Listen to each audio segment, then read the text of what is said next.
Yo, welcome back to another episode of On the Spot Sports. I'm Jack, and today's episode we are joined by a very special guest, one of my one of my favorite teammates I've ever had the chance to play with, Kyle Heitzner.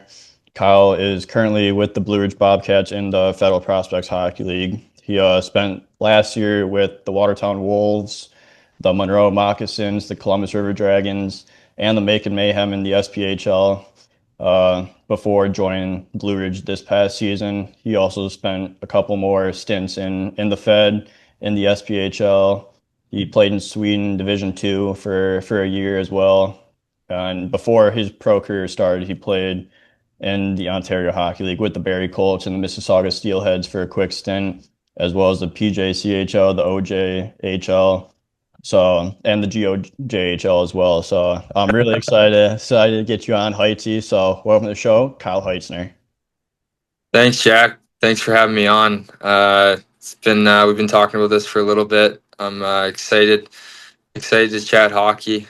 Definitely my biggest passion. So I'm looking forward to it.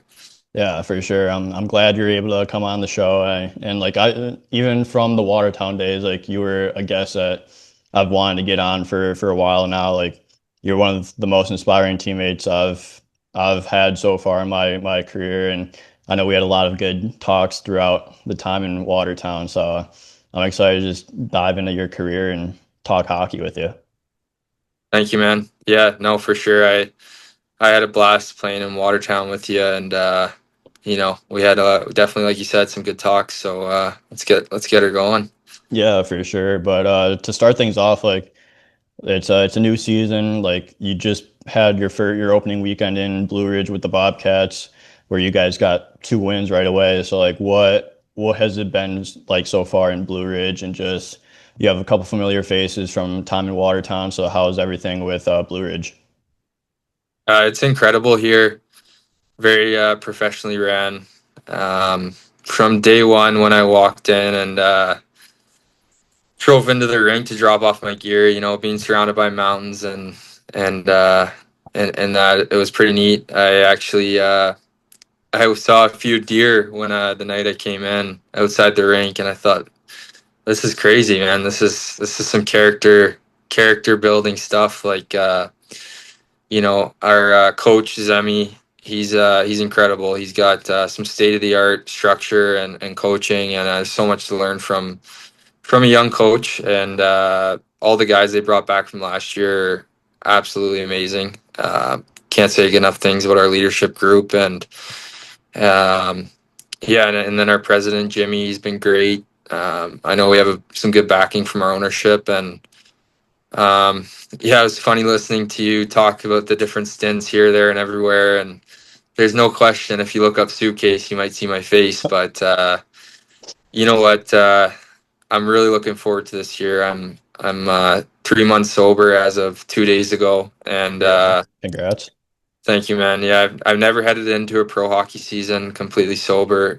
In fact, it's usually been the quite opposite. So I think going forward for this year, I'm hoping to play a 56 Ironman type season, and God willing, I get to do that. So and contribute in every way I can in the community and with my teammates and just keep moving forward. So Yeah, for sure. And like I said, congrats on that. And like how do you feel overall? Like you're three months sober, and like obviously with pro hockey, like you have the alcohol and everything, and inevitable you're gonna be surrounded by it. So like how's it feel to be 3 months sober and just go into a year where you're feeling really good, I'm sure. good, yeah, really good. It's incredible. I wake up every day, I make my bed, start day by making my bed. It's the small wins that carry you throughout the day. So um, it's just like I wake up and I'm grateful. I think in the past I've sometimes taken things for granted, and when you're chasing substances, chasing addiction, you sometimes forget about all the good things that are presented in your life. And the last 3 weeks of being here in Blue Ridge, I've had so many blessings come through, um, just in such a short time. Whether it was, I had a screw in my tire, and I told my coach, and right away, there was a fan that was willing to help and patch my tire for me. It's just little things like that. I think, when you're away from home and there's people in the community willing to help and make you feel at home, it goes a heck of a long way, especially in single A hockey. Yeah, that's huge. Like especially just having like the small wins, the extra support with just like you said, the fan just whining, just patching your tire and everything. Like you look at stuff so differently when you're on that path, and like I'm sure like the perspective and everything is way more clear, and you're just focused on the present and just being For grateful sure. every day, like you said. Yeah, you know what? I remember the quote. I'm not sure if it was Kobe Bryant, rest in peace, but he said something about like falling in love with the journey and not the destination. For me, it was always what team can I go on to, look better or get a better opportunity or, you know, uh, try and jump leagues or maybe just taking things for granted where it was. But one thing I've learned quickly is the grass is sometimes just gets greener where you water it. It's cliche, but um, definitely something I'm seeing more and more in my sobriety journey is just, you know, uh, being grateful for where you're at and trying to, like I said, just be your best self every day and be a pro. I feel like I can be more of a professional now, be a good role model for the youth and also just be a good teammate. That's always been important to me, very important, as you know. And Yeah. I know at the end of the day, if I hit the pillow and I'm sober, I'm gonna wake up and I'm gonna be able to be a good teammate and not gonna have to quit on my teammates because that's been one of the hardest things I've had to go through is saying goodbyes to guys because I can't handle the pressure and the everyday life of being a pro hockey player. I think it's been hard for me to deal with at times in the past, but I'm really embracing it right now, and um, it's a good time to be alive, man. Jay's just won too, so Yeah, I love that, and like it's super inspiring to hear that from, especially like just talking with you about it, and just like having those talks that we did last year, and just that you're like you said, like you just said, like you got to fall in love with the journey. Like the journey is gonna kick your ass sometimes, but you just got to get back up and get back and have a good attitude about it. And it's gonna be a roller coaster at times, but like that's what the journey is all about, and it's bringing you to different places to play. Like you experience so many different things for throughout sure. your career. So like it's like, what is it about that journey that like really like makes you fall in love with it? Man, you just gave me goosebumps. The first thought that really comes to my head is the relationships you build. I'm living with a guy here, Mike Mercurial from New York, who you know I met in Quad City at 22 years old, and um, he he's been through it all with me in pro. He's seen me at my lowest, and I've called him in some pretty dark spots. And um, you know, there's a guy, for example, who he never quit on me. He believed in me as a player and a person. He knew what I could bring to the table, especially coming here to Blue Ridge and just building relationships like that I think are gonna last for life is Yeah. something I'm very grateful for. And even meeting guys like yourself, like some of our teammates in Watertown last year. I had a great experience in Monroe. Definitely miss certain parts of that experience as well. And at the end of the day, it's just given me a lot of wisdom for myself and for playing for on and off ice stuff. I came a lot more prepared this year.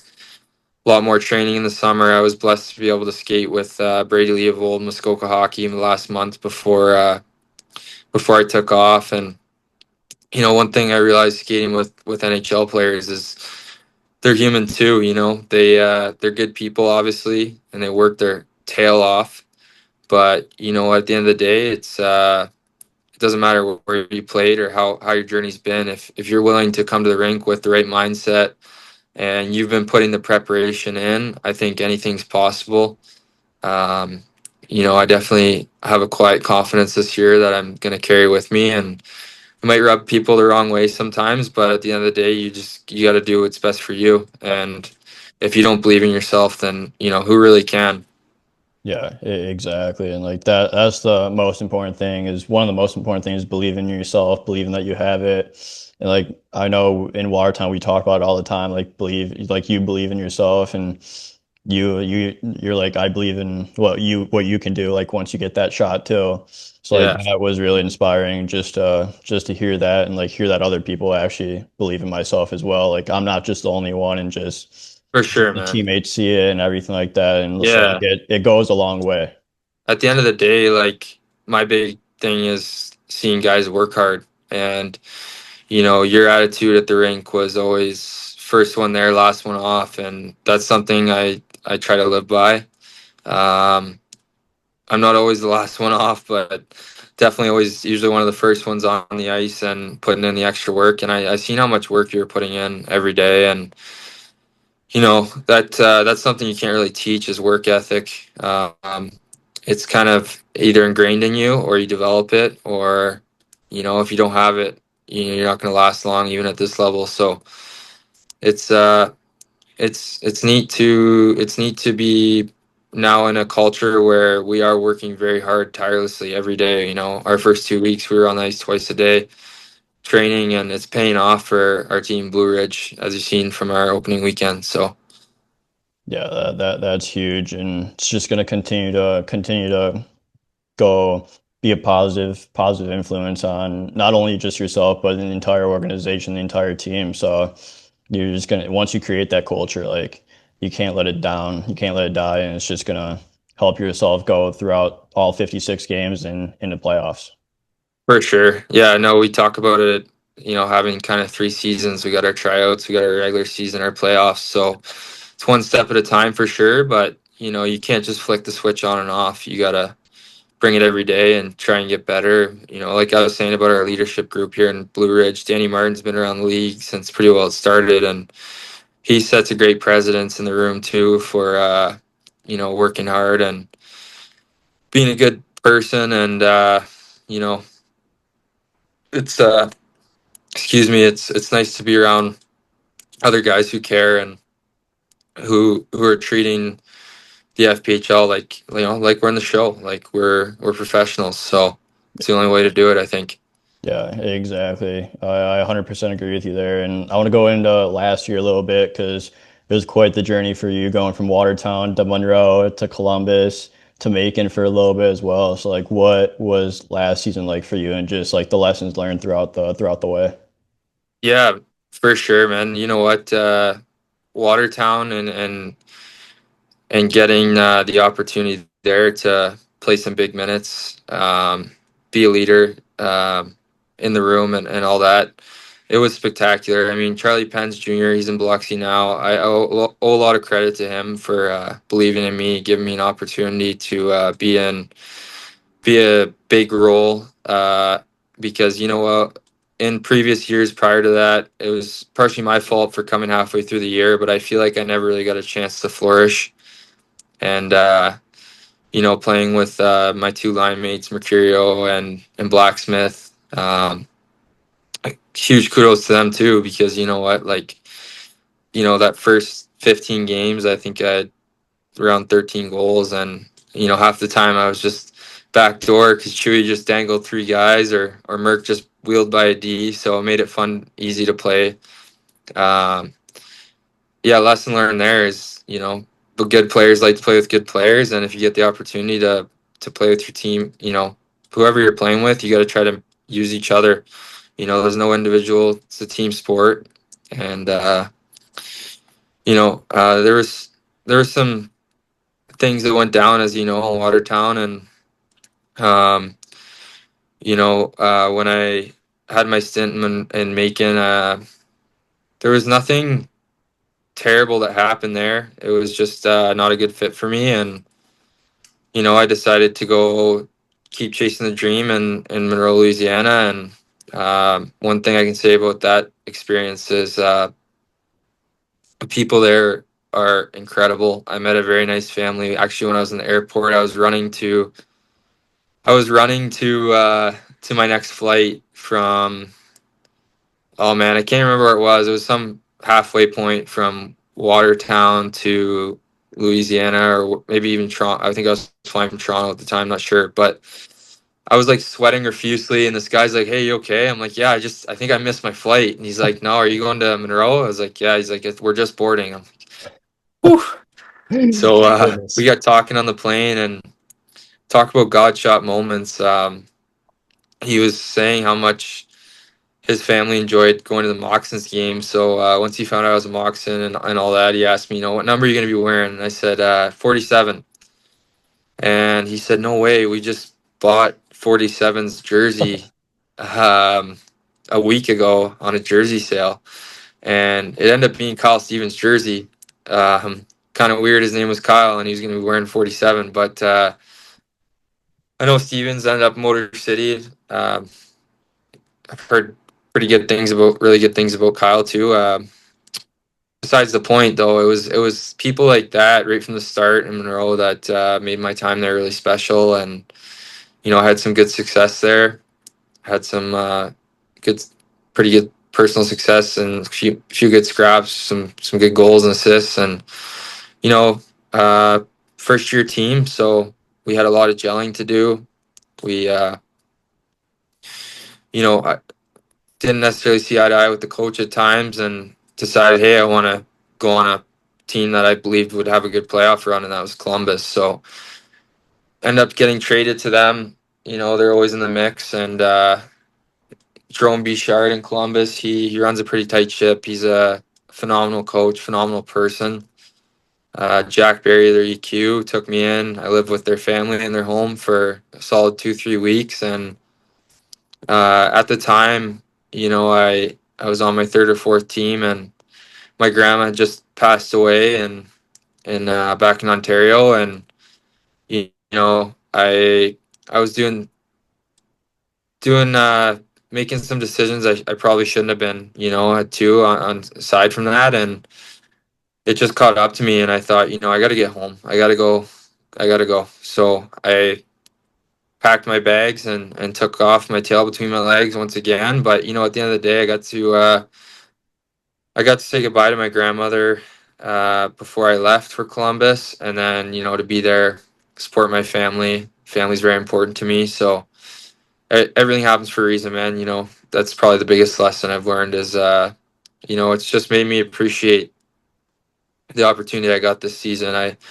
I'm kind of looking at it as last chance you. I've been around the league, and this is my opportunity to really shine. So Yeah, that's awesome. You just got to take that advantage, that opportunity, and just roll with it. And I know you're gonna do it. You're gonna take that opportunity and just run with it. And you're gonna put up a good year. So everything happens for a reason. So I'm excited to watch you this season. Just do that.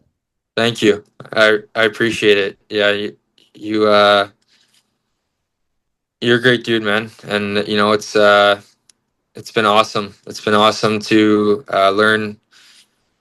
learn from my teammates, learn from my coaches, and just try and keep positive mindset. And it's a lot easier with, like I said, with my sobriety. So Yeah, for sure. And like you said, like you played hockey in the South in Louisiana, Columbus. Like, what do you think of the hockey in the South? Because like my first two games this past or last year was in Mississippi, and like hockey in the South is definitely a lot of fun. Like the fans go crazy for it, and it's awesome to see just like the support that the teams in the South get. yeah, for sure. No, I think in down south, hockey's a little bit new to some places, and they still rally behind the teams. And I think last year in Monroe we were averaging around 5,000, and that's a pretty unique experience, for sure. And definitely, even getting a couple thousand or 2,500 in Blue Ridge, like that's incredible. Where our population's only 8,000, so it's nice to see. I get goosebumps every time I'm skating onto the ice, and um, just very grateful.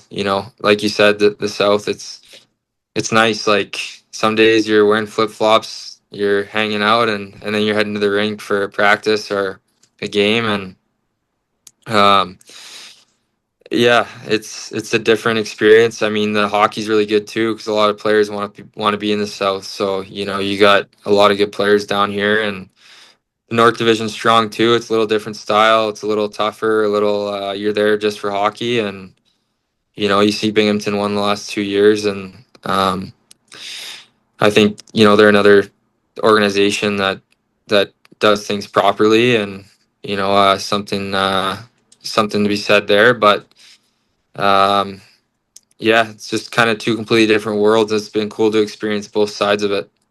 Yeah, for sure. And it's just like you said, you're falling in love with the journey and just the grind every day, the journey. You have to fall in love with it. It's single A hockey. There's going to be days where you don't want to go to the rink. Like it's going to be tough, but you go. You have a good team with the boys. You get to play the game for a career. So you honestly can't complain. You just got to enjoy it.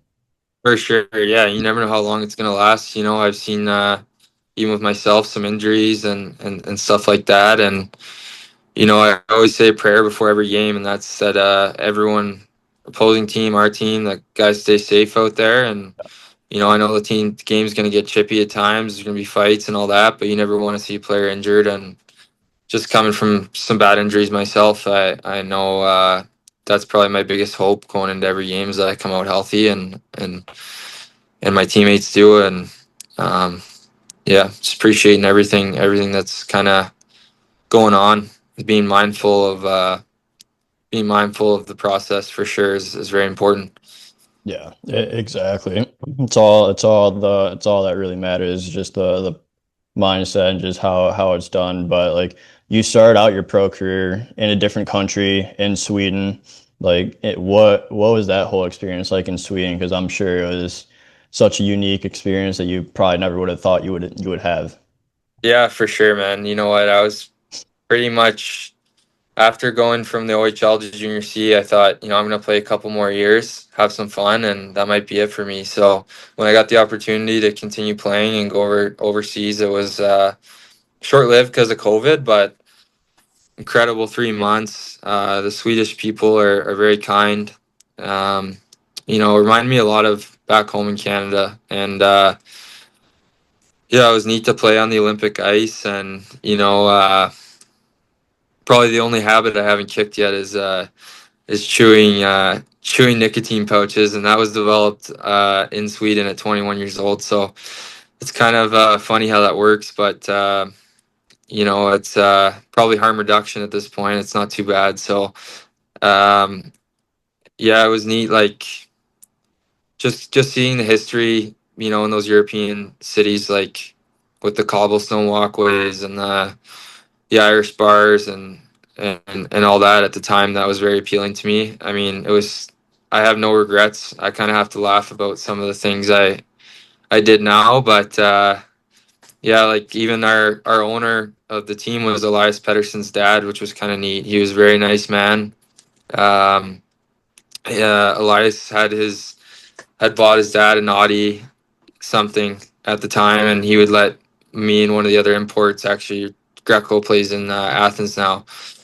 We would take it into Sundsvall, which was about an hour outside of the northern town of Anya we were in, and we'd go out for a night there, just do something different. And yeah, so I can just say I've rode in Elias Pettersson's Audi.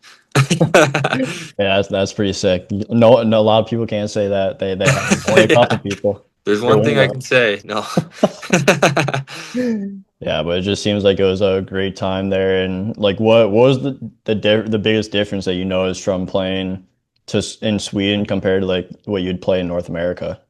It was definitely the physicality and the like lack of physicality, I would say. Like, even for Greco, he plays a heavy game. So like when he was throwing big hits, people were just like, "Holy crap! Like, is this hockey?" But that's just the way we grew up, especially being small town in Aurelia. You play physical and play hard, and there was, I think, my captain too. He was 33 3 or 4 years old at the time. Played like for Swedish national team when he was 17, and Tota Eriksson. He if you look him up, he's a legend over there. You know, he's played hockey tan for years. He played as a captain of Covalent Division 2. Um, he was a great guy, like probably my favorite Swede on my team. And at that point in his career, I think he just had a newborn baby and was just enjoying his years, but he's still playing, so it's pretty neat and meeting guys like that. But yeah, it was definitely bigger ice, more time with the puck, but also a harder back check too, you know. So Get a little more gas with the back check if when you're yeah, coming up. yeah. Yeah, but but like you got to experience something different, something you never would have expected to, and like you had a good time with it. So you really like you're living the dream at that point. Yeah, for sure. I mean, the schedule is different too with the Division 2. It's like practicing at night. Luckily, I was in Police Foundations program online at the time, so I had that to keep me busy during the day, and then practice at night. We'd play a couple games on the weekend, and I really definitely like the North American schedule though of getting Yeah. up early and getting on the ice early and kind of having the day to work out or prep food or whatever you kind of do with your time. But Yeah, for sure. It's just got it's different, but it's still you're still playing hockey and still can't yeah, complain. But yeah, for yeah. sure. So that's awesome. But I want to get into your junior career a little bit here. Like you play in the OHL with the Barrie Colts. So like the OHL is like one of the top of the junior leagues. So like what was it like to get that chance to play in the OHL, especially that year before you were in the GO and JHL before that? Yeah, man, it was incredible. Going into my draft year, our team was realistically we were supposed to win like 5-10 games, and we ended up making the OHL Cup that year as like a total underdog Cinderella story. Beat out the Barrie Colts, whose superstar was Morgan Frost, and beat them out in the first round in Game 6 of a 5-game series. And you know, I had an advisor, but I wasn't really sure where things would end up. He figured I'd go somewhere between the third and sixth round, and being 5'7", 150 pounds, I thought, well, that's all right. I'm okay with that. Um, but yeah, so the OHL Cup was tough though because I had a SI joint injury, missed like four of the 5 games due to that, and ended up going to the 11th round, which made my path a little more challenging. But I trained with a guy up in Muskoka named Mike Torkoff, current police officer, but also trained a lot of junior and pro players at the time, and out of his garage, kind of old school hard knocks training, and put on a ton of muscle with him. Um, Cracked the Colts at 17, and got a little lucky too because we had a huge rebuild that year. There's 7 or 8 rookie spots open, and I remember beating out a fifth rounder from Ottawa that was a forward, pretty good player. Was one of the top players from Ottawa throughout our whole minor hockey. And at the end of the day, I didn't sign out of camp. I went into preseason my first year and uh, was leading the team in goals after 6 games with 5 goals in 6 games. The only guy who had more goals than me was Petrus Palmu, who was a nasty Euro player that was in his like 20 bomb. And I was like super confident going into the season that it was going to be a real good one. It was my NHL draft year, and believe it or not, I had an email from the Toronto Maple Leafs, Garth Malawarchuk. He was basically recognizing me as one of the prospects for the Toronto system. So I was already playing in my hometown junior team, and I was having success. And then to get that email, like put tears in my eyes for sure. And then things kind of de-escalated from there. I scored 5 goals all season, so nothing to hang your head about. But in that league, such a tough league to score and produce. But yeah, it was just one of those things. I think Dale Harchuk, he's passed on now, but even though he didn't, necessarily give me the greatest opportunities at the time, he really helped develop me as a player in practice. And, I obviously looked up to him a lot. He was a Hall of Fame player, but more importantly, he was just an amazing person. So to be coached by him my first year, second year was a dream come true. And going into that second year, we loaded up with some really good players. We had a third rounder to Tampa, and Alexei Lipanov. I think he still plays over in the KHL. I'm not too sure, but him and Andrei Svechnikov, they came over together, and they couldn't speak much English, but they were both really good dudes. And Andre moved into the billet house beside me, which was Dale's second home in Barrie. He moved in with his mom, and I still remember the first week.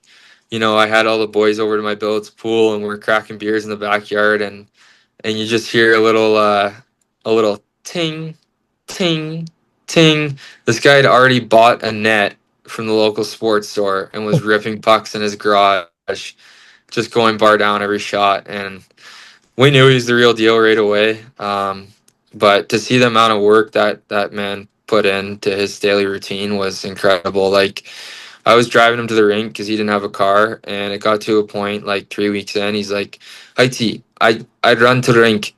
He says, uh, "In Russia, we run for miles and miles, 2 or 3 hours." He said, so he would run from like about 5 miles to the rink, practice, work out, run home, Wow.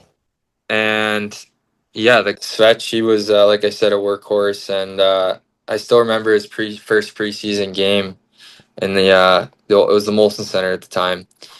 He scored a goal, got in a fight, buried a guy, and like the fans just immediately loved him. And so when I saw him fight Ovechkin, it was only the second time I seen him fight, and I thought, you know what, you might give him a go here. And yeah, obviously didn't pan out so well, but it's part of the game. It's you go into every fight hoping to win. You never know what's gonna happen. So aside from that, though, man, my second year was a lot better. I went through a lot of hazing and stuff like that when I was a rookie, and definitely made it tough being a 17-year-old.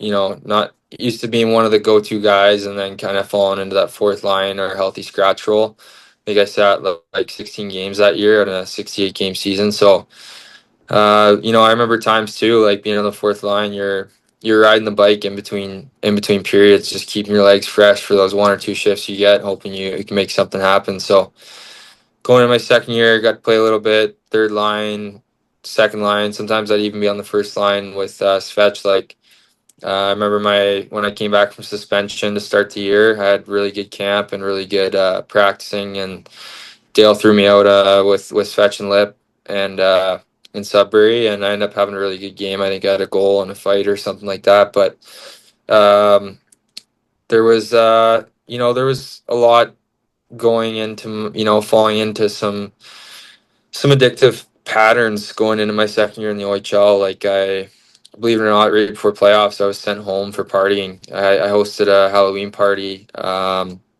We were told we weren't allowed to have the party if we lost that weekend. We lost. I still had it. So decisions like that you make, you think at the time you're bigger than the puzzle being created, and they end up costing you. So yeah, when it came into my third year, like I think Dale, Howardchuk, and Todd Miller, they wanted me to be there, but I kind of burned my bridge with our owner, and he wanted me gone. So I got suitcase down to Mississauga, which wasn't a bad thing. I mean, I knew their coach was the head development player for the not the London Knights, the LA Kings, and James Richmond. And I remember my first practice in Mississauga, he's like, "Your stick's too short." And I was like, "What do you mean? Like, I've always used a short stick. Like, you serious?" And he's like, gives me his stick, makes me use it all at practice. Wasn't even the right curve. Like, I'm not gonna blame that on my lack of OHL success, but it's kind of funny actually.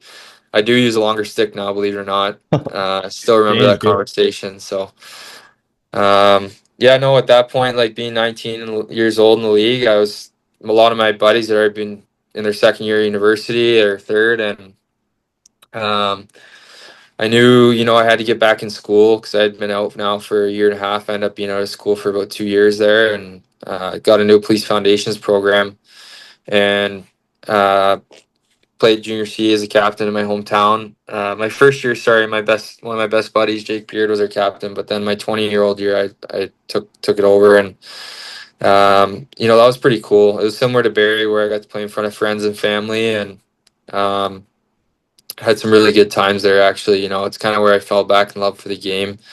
A few guys took care of me, Jamie Clark, Roy Mix, to name a few. My coach, Sal Telford, got to play a ton, have a lot of fun, and then yeah, the call up games to the OJ and the GOJHL were just kind of like, we'll say, just more or less to still be playing at a higher level at times, like whether it was playoffs or just going up for a game or two. But yeah, no, I really enjoyed that part of my career too, and then that kind of took me into the pros.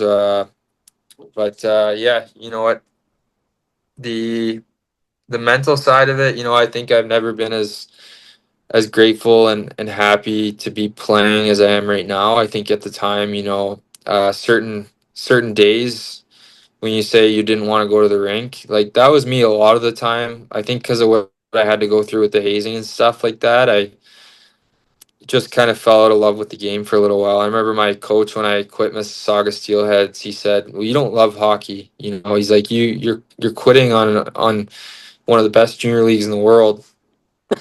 And I was pretty mad when he said that, but I think he was right.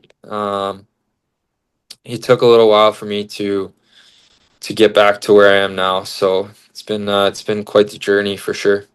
Yeah, and like I find it like very humbling too how you went from going to being playing the OHL, and then like you said you fell out of love for the game, and then you went to junior C playing back at home, and you really fell back in love with the game because generally when guys go back, like it's like, oh, it's like a negative thing, but you turn it into like a positive thing. And I'm sure, Thanks, Jack. and like you just love the game and love going to practice, and you're playing in front of like your family and your friends back home. So I'm really glad that when you played junior C that you really fell back in love with the game and really gave it another chance too. For sure. One thing I wanted to touch on, just in case there's any youth hockey players listening or anything like that, is like it's so important to first of all be kind to others. Like majority of NHL guys that I got to play with were good players, but first of all, first and foremost, they're good people. And Yeah. you see it when guys like we had one Russian come over that second year in Barrie who he plays in the AHL now, but he had more talent than any guy on our team, even Svetch. He could bury the pill from anywhere. Was like a 50 goal scorer at 17 years old, and it's not to say he wasn't a good person, but he just didn't really have the work ethic that others had, and then you see the separation start to grow between guys that are now established NHL players to guys that kind of just can't crack it in the minors. So it's still incredible what they're doing, but it's definitely important to just be a good dude, and Yeah. no matter where you came from, or what kind of opportunity you got, it's huge. I think a lot of coaches recognize that more now than ever. Yeah, for sure. It's like what are some other tips that you'd give players looking to get to that next level, or whether they're struggling with something with like playing time, like it's just anything that they're struggling with, facing adversity, like what's Yeah. some advice that you'd give them to really like help them get over that hump and just enjoy the game again? Well, I'll take some advice from Dale. He always said, "Be the best in your role, and then expect." Sorry, don't be the best in your role, and then hopefully you'll get an opportunity to maybe be in the role you want. So if you're a younger guy going into junior, for example, and there's veterans that have been there, maybe they were in your shoes 2 years ago, last year, 3 years ago. There's a good chance they're going to get the opportunity first, but there are times where there's injuries. There's times where guys aren't playing up to the coach's standard, and you got to be ready for when that opportunity comes. And it's important to put the work in. If you're doing a team workout and everyone's doing 10 reps on squats, do an extra two. Do something to separate yourself from others. You know, like when I was talking about even being able to get an opportunity to play in the Ontario Hockey League, for me, it was all about how much harder can I work in the off season to be ready for camp. And I remember fitness testing, like I was blowing guys out of the water. We did our push-ups. I think my max push-ups was like 78 in a row. And that's not to boast myself. It's just I'm trying to make the point that it's all about what you're doing Yeah. away from the rink as much as you are at the rink. Yeah, it's just like So the extra reps, the extra sets, like the little things that really yes, do yeah, really do matter because like they're gonna keep adding up, and once coach notices it, like everyone else is gonna notice it, and yeah. you're gonna be that standard then.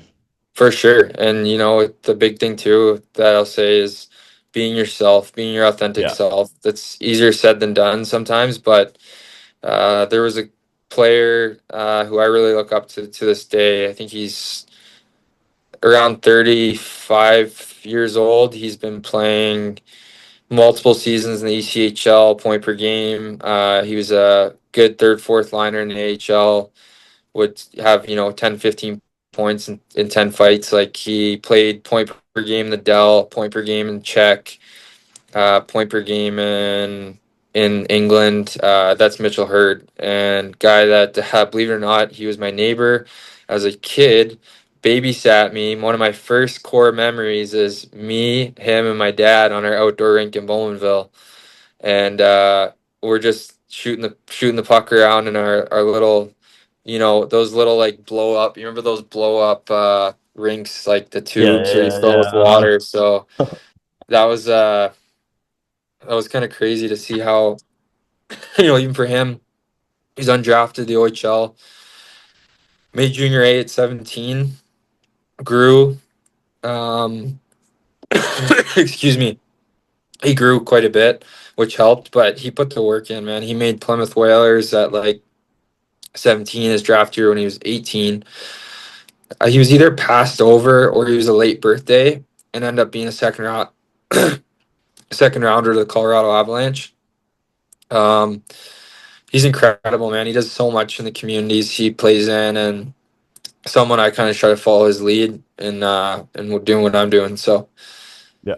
That's a good guy to look up to, especially being a younger guy as well. Like you just want to get inspired and look up to those guys that are doing everything right, being a pro, just being a good human overall. Because at the end of the day, like that's what's going to get you far. It's just being a good human, being a good teammate, and just doing everything for the teammates and for the boys. for sure, man, the points will come. The accolades may come, may not. It may take a year, it may take two, it may take a Yeah, month. But at the end of the day, if you're doing everything in your control and not worrying about the things out of your control, then good yeah, things are bound to happen eventually.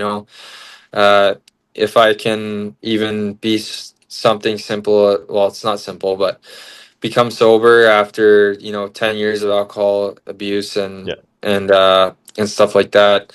It's that just goes to show you things do change and people can change and players can change, years can change. Just because one coach writes you off doesn't mean there's not another coach out there who's going to believe in you, and that's just the reality of it. So yeah. Just gotta continue to grow every day. Just take it one day at a time and really grow and be that good person. And that's all you can do at the end of the day. It's just what you can control. for sure, for sure, man. Yeah, no, it's like the little things you learn too, like this in hockey, they transfer in life. The resiliency, Yeah, the work ethic. If you go from hockey to whatever you want to do, you could be a garbage man guy. I say that pridefully because I was on the back of a garbage truck before, and if you're gonna come to work every day 10 minutes early, 15 minutes early, and put your work boots on, bring your best effort. Maybe you're going to be a driver in a year, and then maybe after the driver, you're going to be behind a desk managing the drivers. It's just there's Yeah. so much growth that can happen with positive attitudes, and I see that more now than ever. But it's easier said than done sometimes. But it's definitely it's the real thing. Yeah, absolutely. I love your response to that and everything. Like, I want to talk about like your mindset a little bit too, because I know you're starting with like so you're starting a mentorship program as well to mentor like the youth hockey and whoever wants to get mentored. So like I think you're a really good person for that because you've been Thank through you. it all.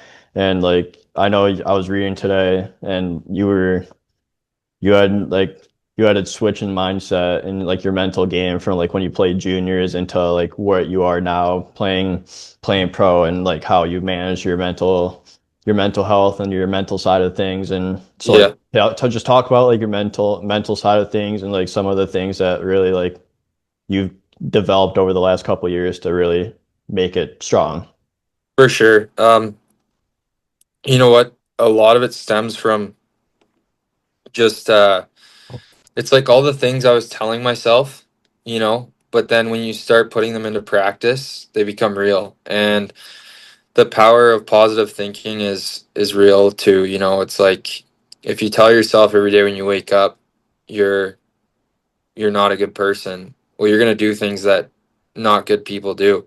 Yeah. But if you can convince yourself that you are a good person or you are a good hockey player, you're gonna do things that good hockey players do. And I think for me personally, um, it's just been not putting so much pressure on myself, enjoying the process like we've talked a lot about, and also taking the time to fill your cup with other areas of your life that are going to make you feel fulfilled and happy because it's going to translate over to hockey or Yeah. whatever you care the most about.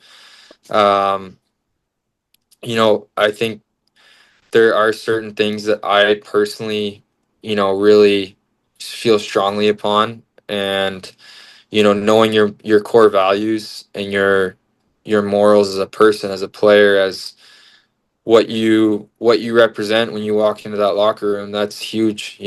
If guys can know they can trust you, they know that you're gonna be a teammate they can turn to, and that's going to open up a lot of doors for you too, because it's like now you get put on the second line with that line mate that you wanted to play with, and he's passing the puck to you instead of making individual efforts. Like it's all very transferable to life. But the last couple of years, like I've really taken a passion for a lot of self-help methods, like whether it's journaling or I've recently enrolled in a mental health program through a college in Ontario, and absolutely loving it. I actually got something beside me too. It's going to be my first copy of a book I'm writing, and just kind of just starting from my OHL draft year up until now, and maybe possibly further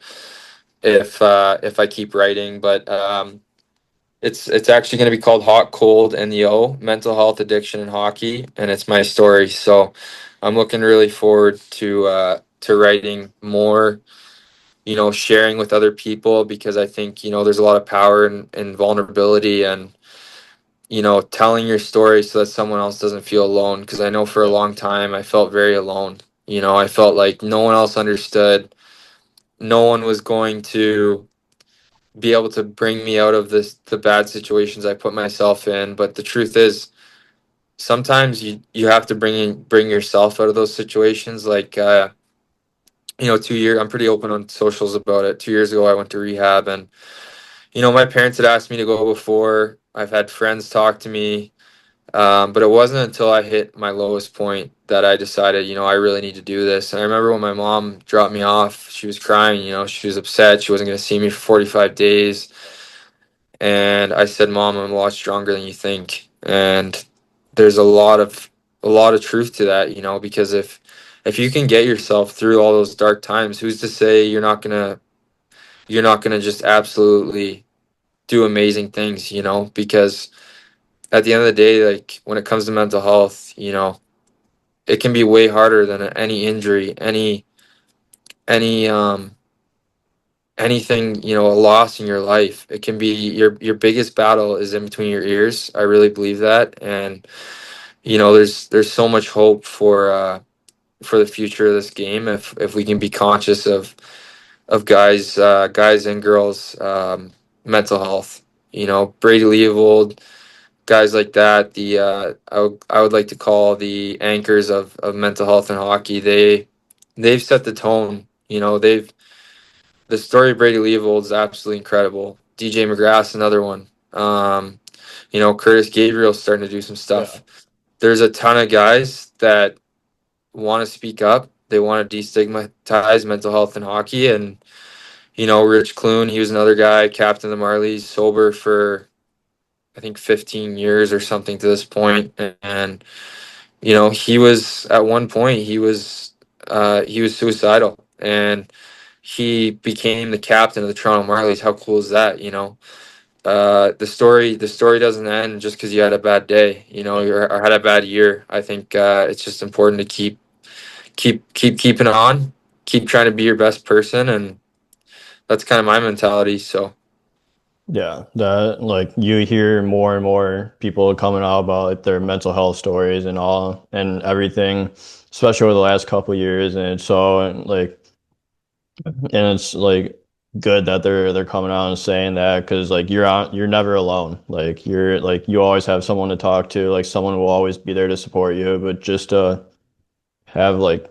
everyone goes through those dark days, those struggles. Like it's good to for sure, have that out there, and like this, like it's why I love doing like the podcast too. Is like I'm sharing like your story, like you're getting your yeah, man, story out there. Like it's gonna inspire other people, and other people are gonna be like, oh, like I'm not alone. Like yeah, this and, or that's happening to me. Like there's always a way to it's figure it out and find out to get over that bump and yeah, go to the light. it's kind of crazy because in 2020 during COVID, I'd lost my best friend in a car accident. Oh, he was killed by a drunk driver. I lost my grandfather who took me to the rink almost every time. Especially when my parents couldn't. We had some things going on. Like I had some things going on with my hockey career, quitting the OHL, all that, and that was all within like a 6 month span. So I remember like I was trying to do something similar to what I was doing now, which is be a mentor or like guest speaker for youth hockey teams and kind of advocate for mental health. If you go on Instagram right now and look up Reaching New Heights, you'll find in 2020 that I was posting about mental health, and that was going back like 5 years ago. So this isn't uh, this isn't a joke for me. Yeah. I've definitely always kind of had this plan, and to I'm blessed to be able to put it in fruition, being in like a semi-pro hockey kind of spotlight of being able to speak for the ones who can't, for the ones who are quiet, for the ones who they don't feel comfortable, they don't feel confident enough to advocate for themselves, never mind other people. And there's definitely strength in speaking up, and yeah, like you said, you're never alone. So Heitzy, I love what you're doing. You're an inspiration. You're one of my favorite teammates that got the chance to play with, and like it's just really inspiring to hear your story and hear everything that you've gone through and how you've overcome it. And it was a really good conversation today, just to have that. So I'm really thankful and blessed to have you on the show, and I'm really excited to get your story out there. yeah, man, for sure. Me too. I was, I'm always in your corner, and I'll be reposting this and all that stuff. And I think you do a great job at this, Jack. You're really easy to talk to, and definitely one of my good buddies. So I'm proud to call you a friend, man. And yeah, looking forward to see where this podcast goes. I think it's gonna be great. Yeah, I appreciate that, and I'm always in your corner. So you know you have me in your corner, and I'm excited to see how you do this season and just continue to go on. But this is a lot of fun. Yeah, for sure. Thanks, Jack.